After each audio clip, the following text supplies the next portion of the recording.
welcome to the presentation. I'll get started here in just 1 second.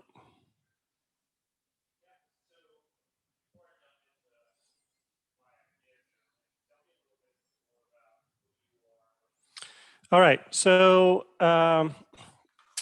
today we're going to talk about when you don't have a CISO. So if you're able to just think to yourself, we don't normally I would go for a show of hands, but I'm not going to try and get too technical here. But just for anyone watching, if you do have a CISO in your organization, that's great. If you are a CISO, great. Hopefully you can learn a few things. But one thing that we're going to try and cover today is just kind of covering some pitfalls to avoid if you don't have a CISO, and how you can work your way towards building a strong security program.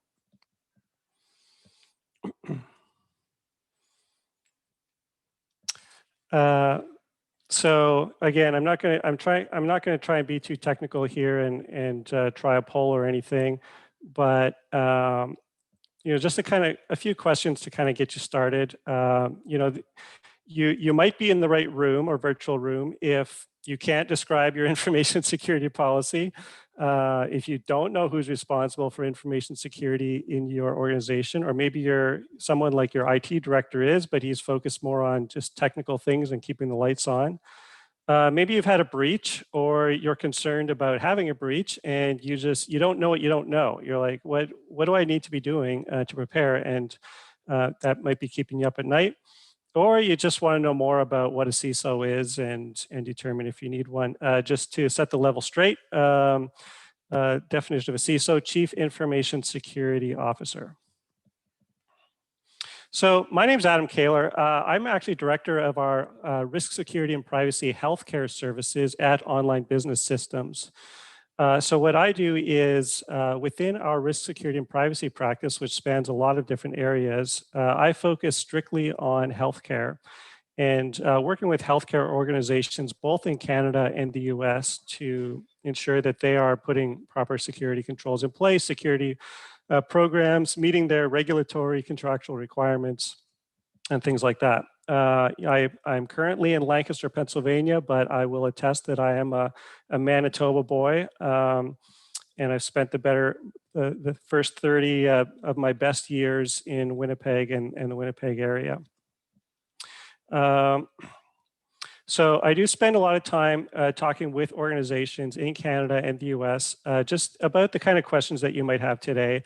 I do virtual CISO services for a few organizations, and we have other people on our team who do the same. A little bit about Online Business Systems. You may have heard of us, hopefully you have. But in case you haven't, we've been around since 1986, founded in Winnipeg by Chuck Lowen, who you see there, University of Manitoba grad. We have over 350 professionals in Canada, the US. Most of our clients are in Canada, the US. We do both digital transformation and cybersecurity. And at times we're lucky enough to be able to pair those two together to provide secure digital transformation projects.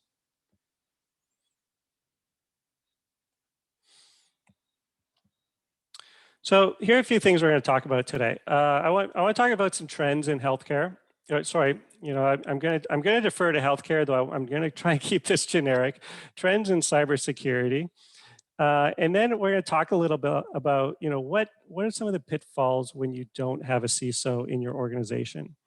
And what are the things to kind of, watch out for, or things that can kind of trap you? And then we're going to talk about a little bit what a CISO does. What is a Chief Information Security Officer, and why is this even important? And then we're going to go one step further and say, what does a vCISO do? And that's a virtual CISO, and that's something that Online Business Systems does. And then, hopefully at the end we'll have a little bit of time for Q&A. So let's start with some trends. If you've been watching the news at all in the past week, and I usually like to do this in my presentations, is start with some hot topics, things in the news, and things that you can really relate to.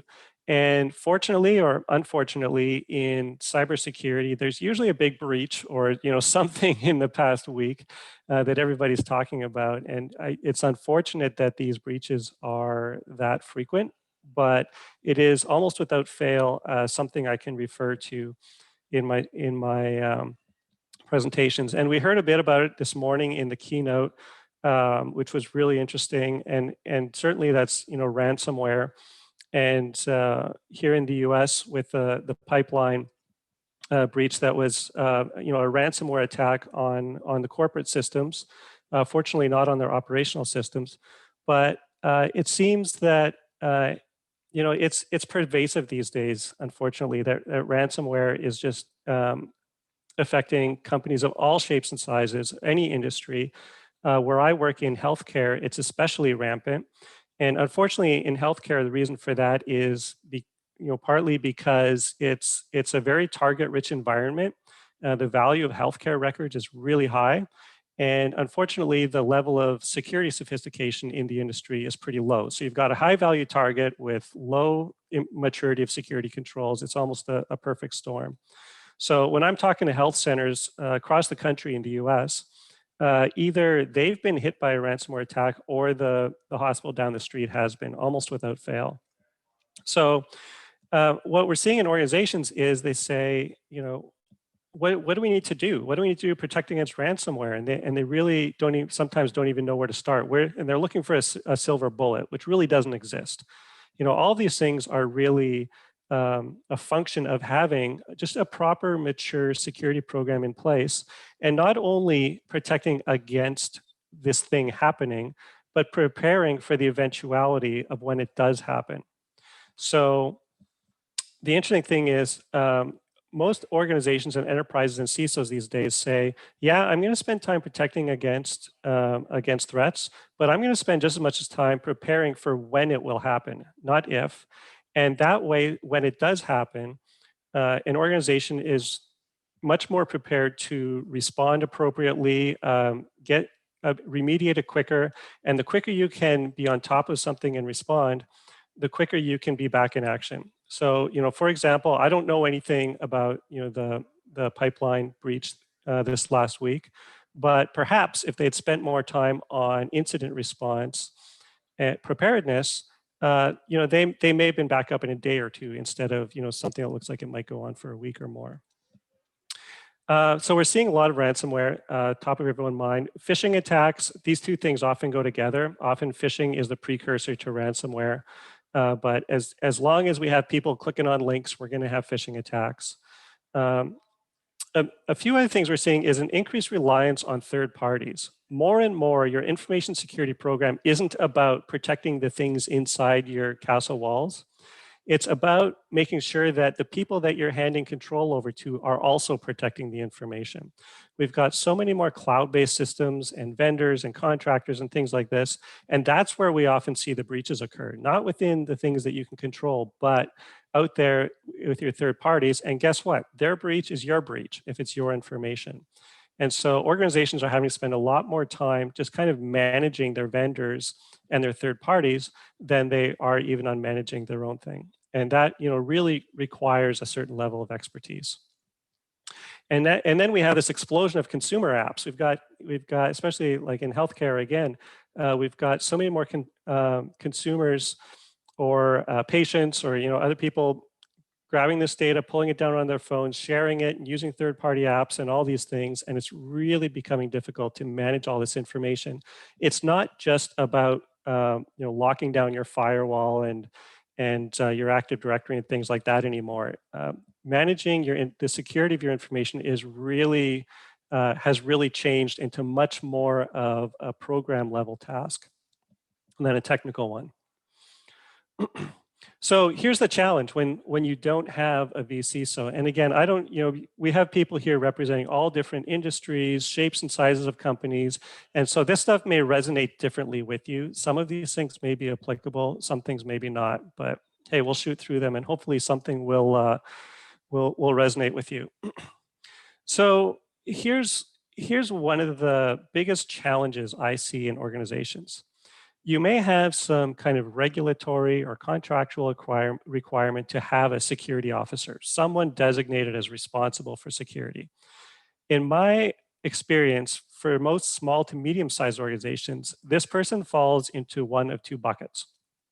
The first bucket is they designate someone that's maybe an operations manager, maybe the CIO, or even the CEO as the security officer. The buck stops here. They're responsible for security.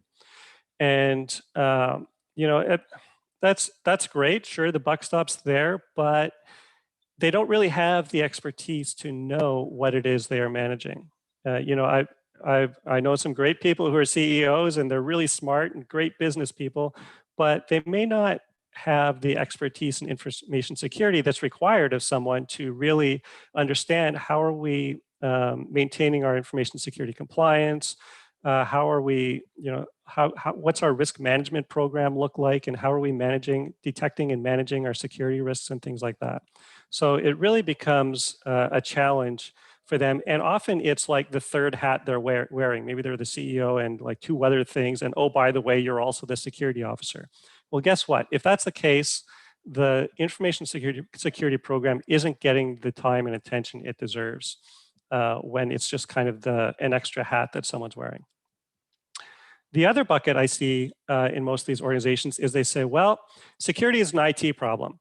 So let's make our IT manager, you're the security officer. You're responsible for locking down the firewalls and doing the antivirus and patching and all that stuff. Let's put security there. And while all those things are very important security tasks, the security is much broader than just locking down firewalls and making sure things are patched and doing antivirus. Information security requires an understanding of the business and risk, and being able to say, okay, where's our information? How is it flowing? What are the threats to that information? Where are we vulnerable? And therefore, what's the risk? And then when you can understand the risk, then you can start to manage it in a certain way. So you're not just going to the CFO and saying, well, I need $100,000 for an IDS IPS solution. You're saying, you're able to say, okay, here's our risk, and here are our top risks, and here are the controls that we can use to address them, and here's the cost for that, versus here are the consequences if we don't. So what you can start to do as a CISO, as opposed to strictly an IT person, is you can start to speak the language of the business. And you can start to go to your board and your executives and whoever else is asking and speak their language and say, okay, you know, here's our business risk. I heard a very smart individual once say, there's no such thing as security risk, there's only business risk. So security risk in and of itself isn't really a thing. What the risk is we may have downtime, we may have information exposure, we may have fines and liability. Those are the things that we're protecting against. And if you're not able to speak that language, you're really doing yourself a disservice, because that's when you get into just buying the next shiny thing, and it really doesn't help your organization. So the next challenge, as I mentioned, boards of directors are paying attention. They read the news. They see this pipeline ransomware attack that's going on in the US, and then they start to go to their own organization and say, what kind of risk are we incurring? And they start to ask them hard questions. And if you come back with, oh, we need a new firewall, that doesn't really answer the question. The question needs to be, what's our exposure to ransomware? And I apologize for the typo in the ransomware there. What's our exposure to ransomware? What are the impacts to our organization if it does occur? So maybe we get affected by ransomware, but because it's on this separated system that is totally non-operational, and maybe it's just our marketing website, the impact might be pretty low. If our operational systems get affected, then it's a different story.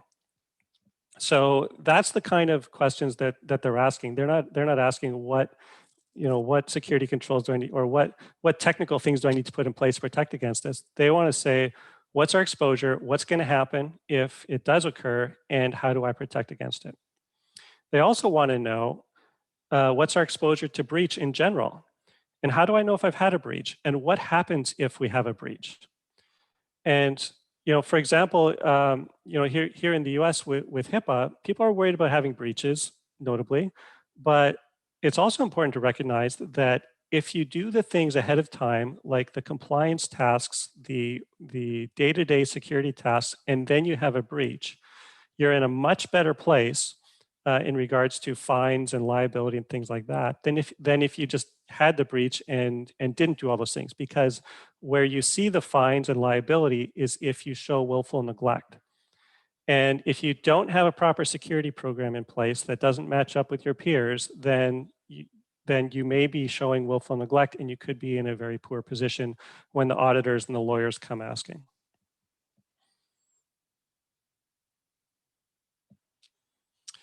Here's another thing that I often see, especially because we do a lot of security assessment.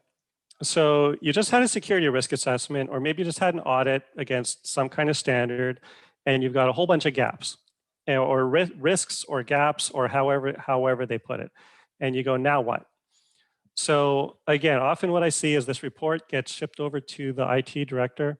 And I don't mean to denigrate IT directors in this presentation. If you are one, you know, there are IT directors out there who have great information security background, can do both, understand both, and and are able to do that job. And so, you know what, I'll recognize that is the case a lot of times. But just from my experience, from what I've seen a lot of times, is that this gets pushed toward the IT side, where it really doesn't always belong, especially because a good information security program also has ramifications with HR, operations, facilities, and touches every other part of the business, including IT. So often it's a bit of a disservice to the IT director to just push IT that, or push information security that way. But again, what I see is the audit report gets pushed to the IT director and says, okay, go fix all this stuff. And that person may not be in a position to fix all this stuff, because a lot of it may be administrative, like I said, in HR. And I mean, the other thing is that the decisions to manage risk are a business decision.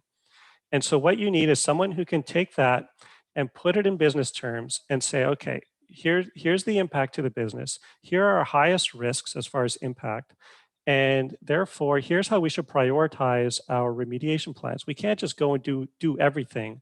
So we really have to be able to prioritize and manage it. And that's what a good CISO can do.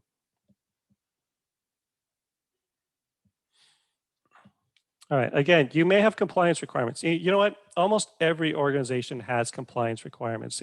In today's regulatory and compliance framework, it's hard for me to think of an organization that doesn't have to comply with something, whether it be PCI DSS because you're handling credit cards, FIPA, FIA, PIPEDA if you're in the healthcare industry, or even not in the healthcare industry, if you're handling consumer information. You have a legal requirement to protect that information, and there's standards for that. A lot of organizations that are trying to sell to enterprise customers, the enterprise customer will say, okay, show me your SOC 2 report, show me your ISO certification. And that brings with it, all of its own types of things. In healthcare, in the US, we have HIPAA. In Canada, you have FIA and things like that. So everyone has compliance requirements. And again, if you're just putting this on the side of the desk for someone who normally does something else, your chances of actually following through with your compliance requirements are actually pretty low. So again, you've had a breach. I actually just before this got off of a call with an organization that came to us and said, okay, we have a part of our organization that had a breach. What do we do now? And unfortunately, that is not the time to ask the question. The time to ask that question was a year ago, before you had the breach, and being able to say, not if we have a breach, but when we have a breach, what do we need to do to be prepared? The first time you go through your incident response process should not be after the breach occurred. Your chance of success are pretty low if that's the case. So what you want to make sure is beforehand, you actually have this plan in place and you've exercised the plan. You've walked through it. You've done tabletop exercises. You've said, okay, in the event of this, what's our communication plan? Who's making the decisions? Who made that decision to turn off the pipeline, because it actually wasn't the pipeline operation systems that were breached, it was the corporate systems. So the pipeline could have been fully operational, but they decided as a precautionary task to take down the pipeline operation systems. Who is responsible for making that decision? So all these things need to be carved out ahead of time. And what most people find out is that breach response is much less about doing the forensics and the technical tasks as it is administrative. Who's making decisions? How are you communicating within the organization? How are you making sure the wrong message doesn't get outside of the organization?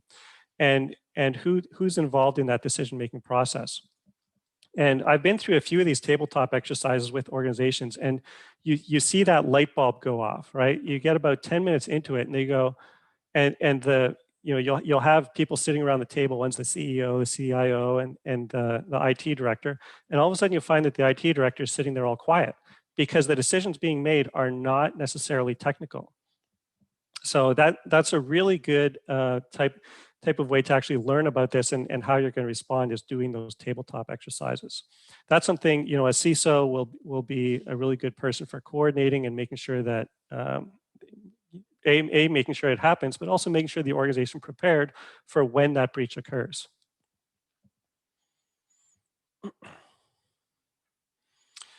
Okay, I mean, this is almost the same as the last slide. This is, you failed an audit, now what? And the time to ask that question was before the audit, not after, but it happens, and here you are, and now what do we do? So whether it was, a prospective client doing their due diligence, doing a vendor audit, maybe it was a certification, maybe it was a regulatory audit, and generally they're not pass fail. Often an audit is, okay, here we have a bunch of findings, let's work together to remediate them. But regardless of how it comes back, there was some sort of audit, it came back with findings, and now you want to be able to demonstrate to whoever it is that you're doing your work to put in proper information security controls. And again, it's being able to talk the language, to understand what reasonable security controls are and being able to negotiate that and put together that plan to be able to get to a spot where you don't fail the audit the next time around. We always say in our program that compliance is actually a byproduct of a good security program. So you shouldn't be chasing that compliance tail. You shouldn't be saying, okay, here's this compliance requirement. Let's do the things we need to do to meet these items. What you should be doing is putting together a comprehensive security program so that when the compliance requirement does come along, you're probably 90 to 95% of the way there. It's really just kind of connecting the dots. Most compliance requirements will have some things that are unique that you have to go, okay, whatever it is. For example, I happen to know that in Israel, you have to register all of your databases. If you have a database with client or citizen information in it, you have to register it with the government. So, that's one thing very unique to there. And everyone will have its own unique things. But if you have that proper information security program in place, the delta between where you are and what you need to do to get to compliance is generally very small.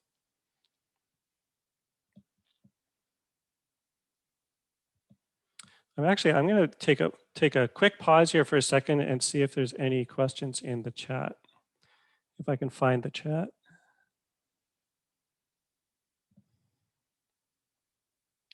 Okay, I don't see any open questions. Feel free to post them in there as I'm talking, and I'll get to them as I am able.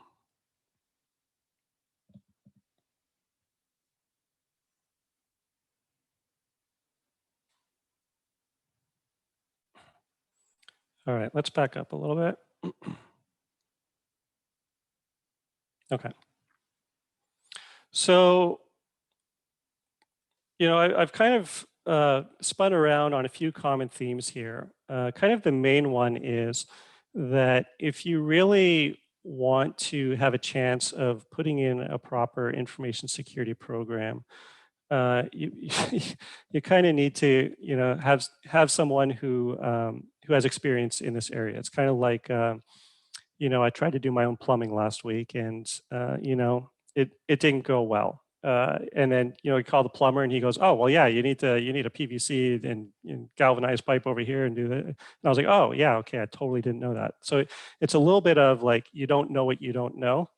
And so by bringing in someone with that expertise, they can make it run a lot more smoothly, can bring in the things that need to be brought in, and also can be a gauge of like, hey, maybe we don't need that big shiny new thing. Maybe what's reasonable and appropriate for this organization is this other kind of smaller thing over here. And maybe one day we'll grow up to that bigger thing.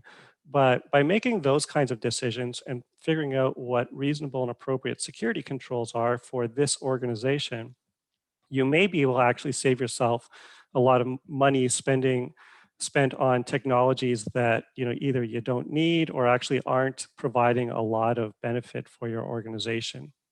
And that's a lot of times where I see organizations do that.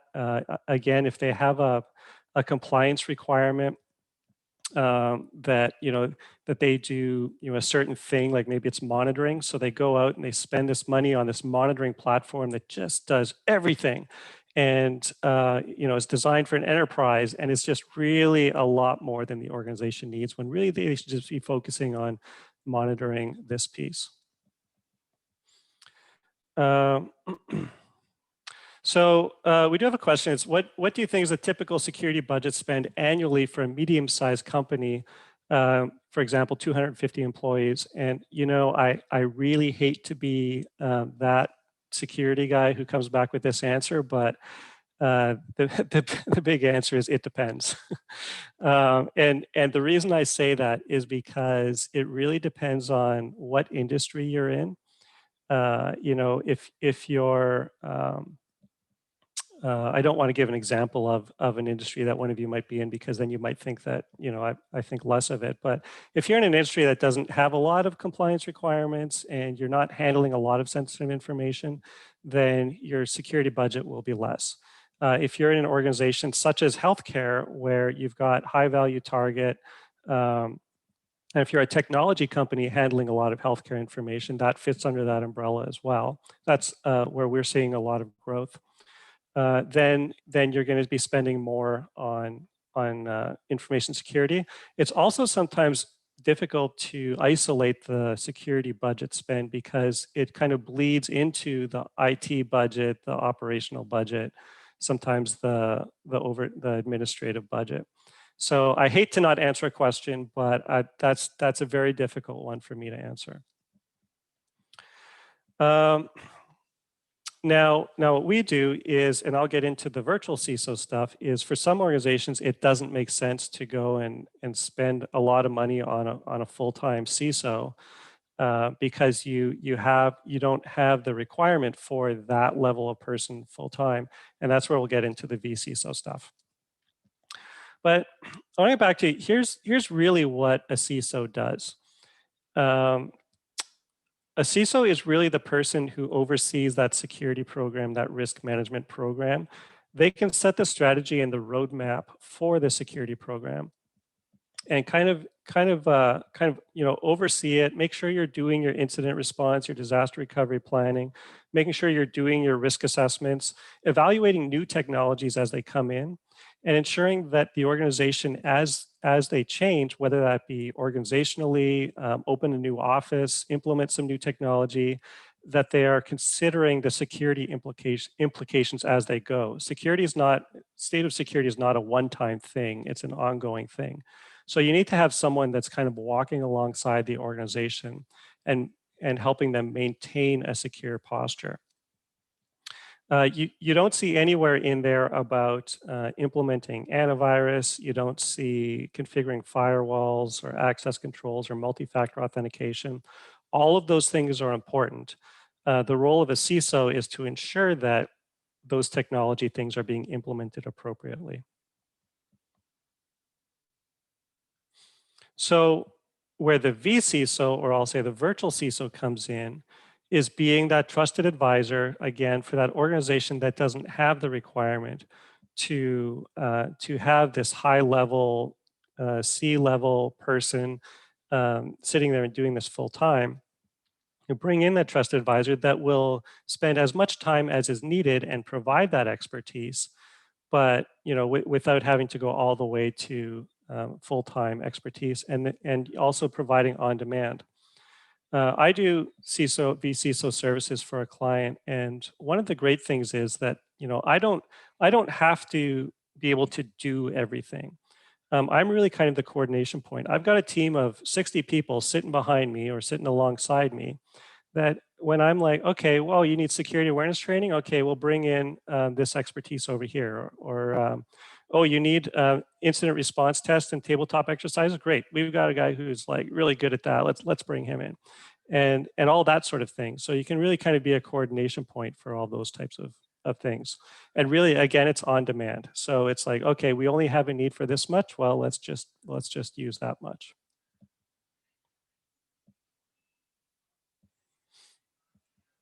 So that leads me to, what can a vCISO do?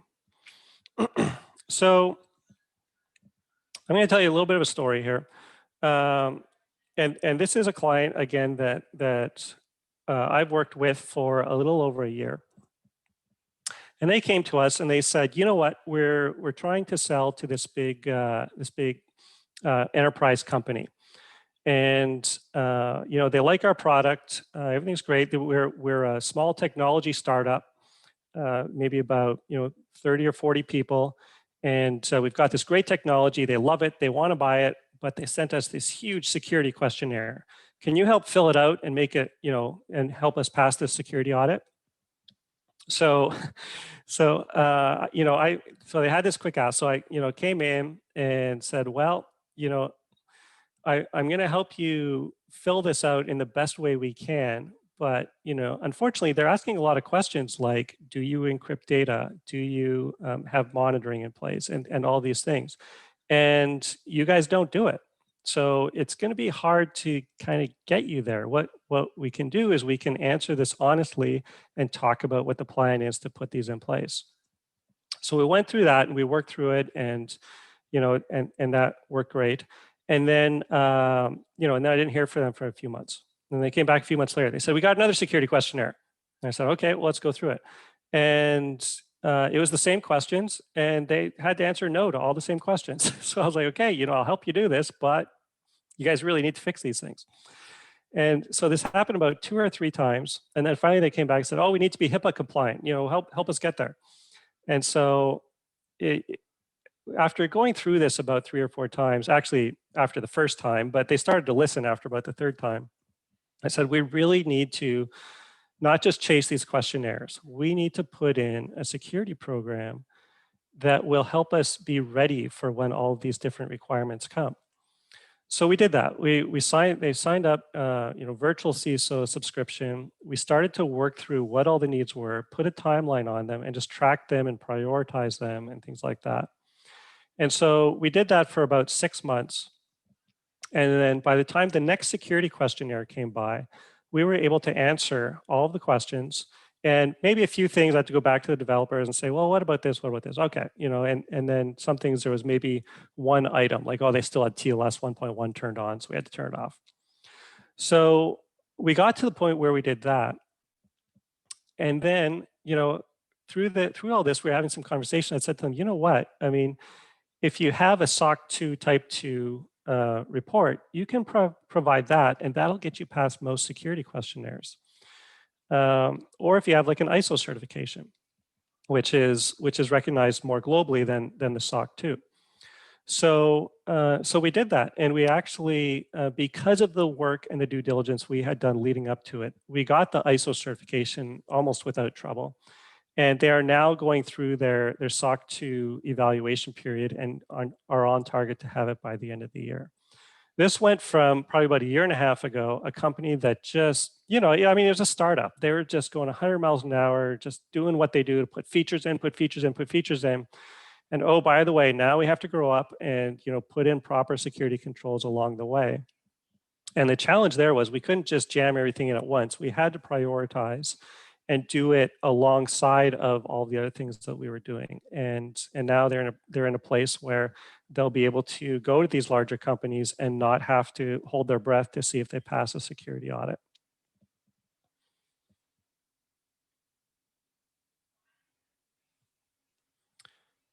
All right. There we go. Yeah. All right. So let me tell you a little bit about what we do in a virtual CISO engagement.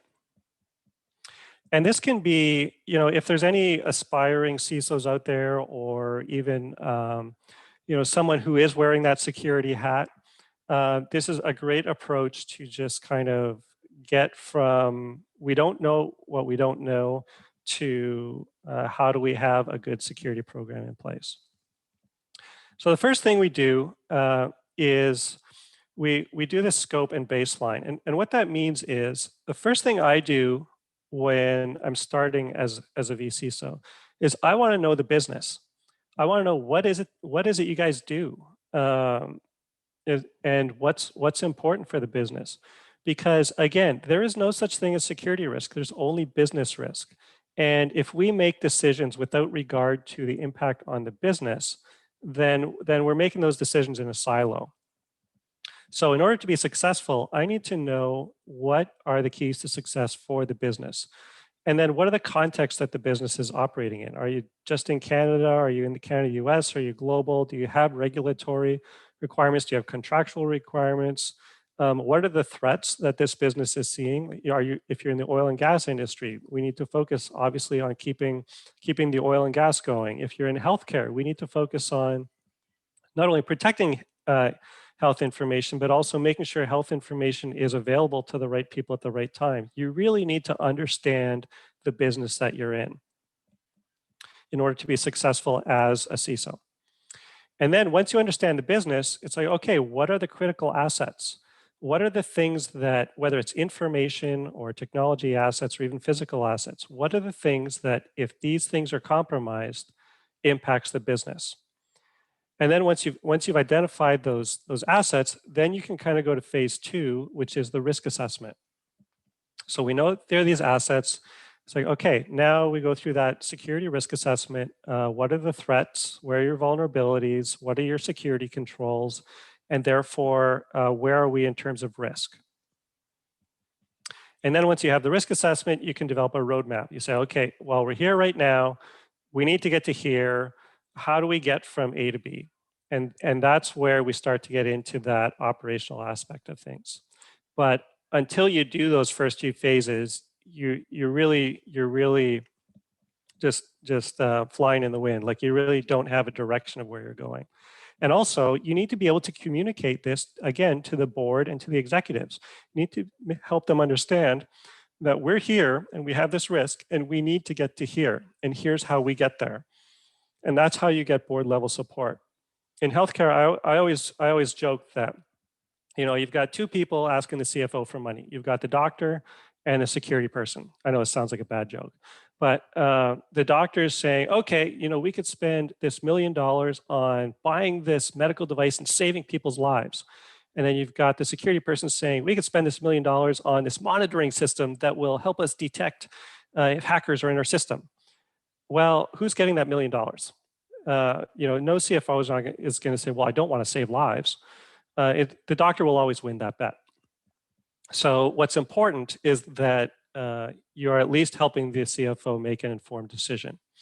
And I mean, that's a little bit of a false choice. It's not always do we spend it here or there, but it is important that we're able to put this in terms that they can understand and be able to say, okay, for our business, here's the decision we want to make. And maybe their decision is to accept a certain level of risk, but then it's their decision. It's not the security or the IT person's decision. It's their decision to accept the risk, and they're making it with eyes wide open.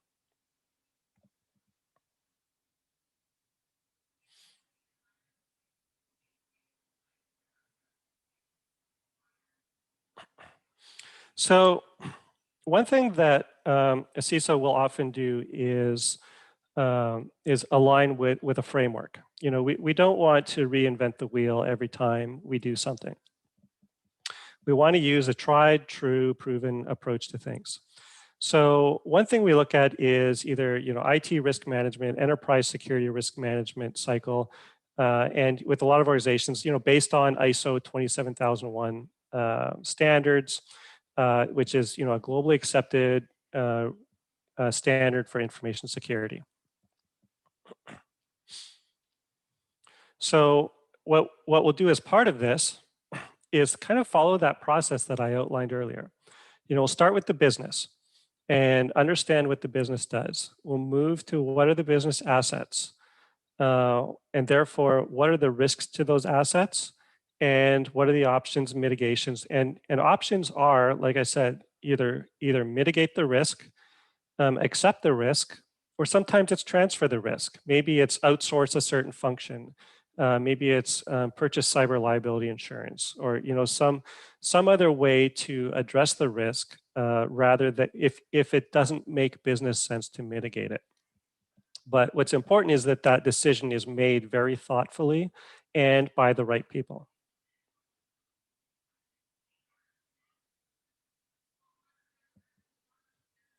So when we're calculating risk, again, it's what are the threats? And let's take the common example, ransomware.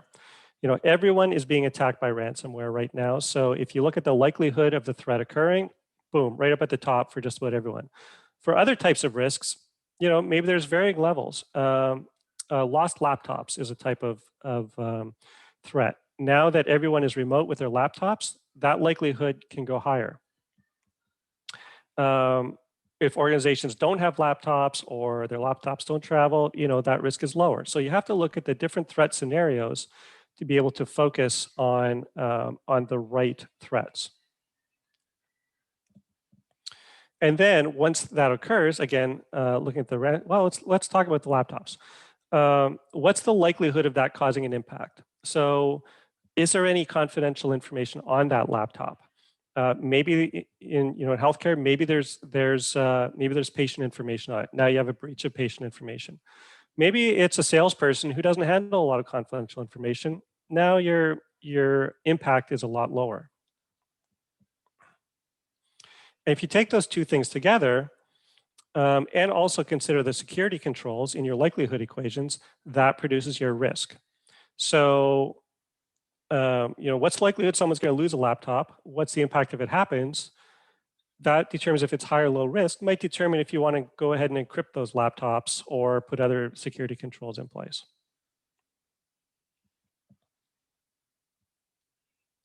So once we have that, again, the risk decisions are determined by the asset owner and often the business owner, not by IT or even cybersecurity. These are business risks. That's where the risk decision needs to be made, whether to accept, reduce, avoid, or transfer. So what we do in our engagements is once we do that, we can put these things in a format that the board and the CEO, the CFO, those people can understand. Here's kind of a spider map of a security control assessment result. So we've got the different areas of security controls, the level of maturity for each, and a score. Now, this is not risk-based, but this is another input into that decision-making process. So we can see here that our organizational asset management and personnel security are pretty low, and we need to work on those. Enterprise security risk management also shows it at a 0. So you can see the blue line is kind of where we're at right now. The green is, we'll give it a pass. We want to get to the red, and the orange or yellow is optimal. You actually usually don't get that far, but we want to at least kind of get to the green line. So any that fall below there, we want to say, you know what, we need to focus on these areas, and it really helps you prioritize your efforts. And again, this is just another kind of representation of similar information.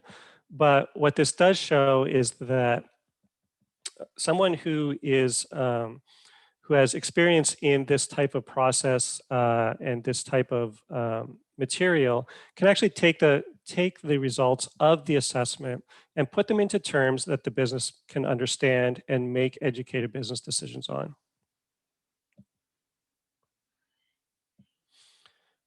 So yeah, the question came up, how does an organization transfer risk? From my perspective, the risk still belongs to the company. It's true. I mean, it is absolutely true. And so you have to kind of clarify when you say transfer risk, it really means that you still own it, but you are transferring the implementation of the safeguard to someone else. So that's where I say outsourcing. So for example, let's take PCI as an example. So we don't want the risk of handling credit card information in our company. We don't believe we have sufficient, or we don't believe it makes sense for us to spend all this money trying to protect these credit cards in our organization, because what we want to focus on our business, and that's not what we do. The credit card is just the payment stuff. So what we're going to do is we're going to hire a third-party payment company, and they'll do all the payments. We never see a credit card, and they do this day in and day out. You know, they have the controls in place, the PCI compliance. We never want to see a credit card because we don't want to incur that risk. Now, that credit card information is still your risk, or it's still your critical asset, and a breach at your vendor is still your breach, as we mentioned before. But now it becomes a vendor management play. It becomes they're responsible for protecting it, and if they do breach it, we may be able to actually go after them if they're shown as non-compliant or out of contractual agreements. So that's when I say transfer risk, that's what I mean. It's still your risk, but it changes a lot of the risk equation. I hope that answers your question.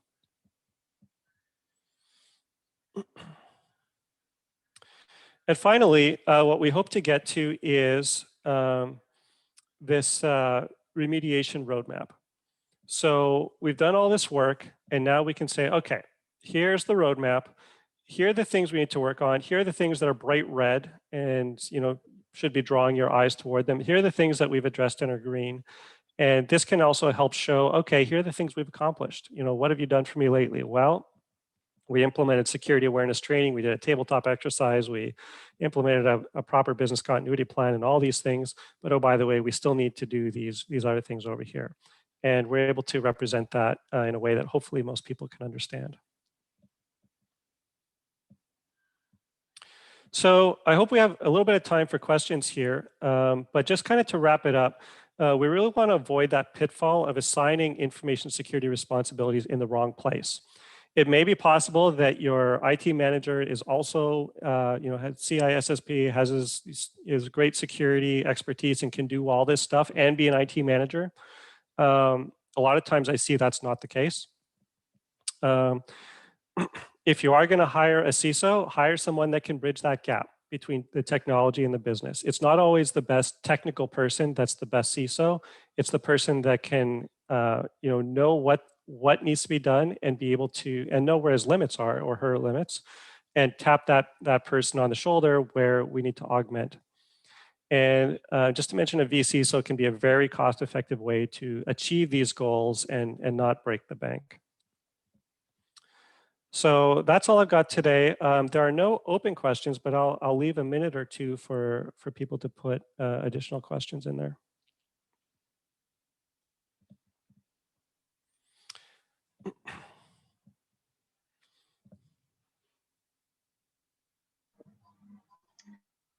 So thank you, Adam. I guess we're out of time. And while I'm doing that, maybe I'll take a drink of water.